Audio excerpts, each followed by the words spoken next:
The budgeting is never an issue. How the funds are utilized is an issue, and that is a subject that we have to address as members of the House on how to curb corruption and disbursement, which delays a lot of plans that are put in place.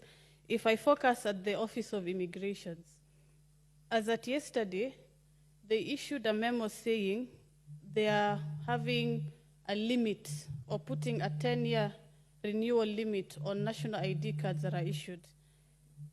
I got my national ID in the year 2017, but I applied for it in the year 2015, immediately after I finished high school.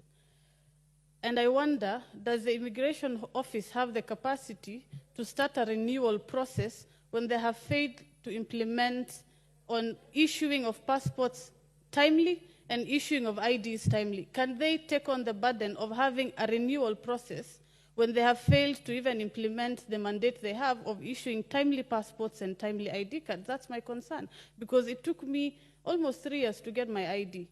What guarantee do the people of Kenya have that their IDs will be issued in time? So I would want to caution the PS for Immigration and His Excellency Honorable Bitok that the memo issued by the ministry yesterday is out of order. It does not speak to the concerns of Kenyans, especially going by the prevailing times in our political weather. Is it even right for them to issue such statements currently when every young Kenyan is up in hands demanding for good services? Because the process is already slow. I was at Immigration's office last week Friday, and I had to call the PS himself and tell him, PS, can you help me process ABCD documents?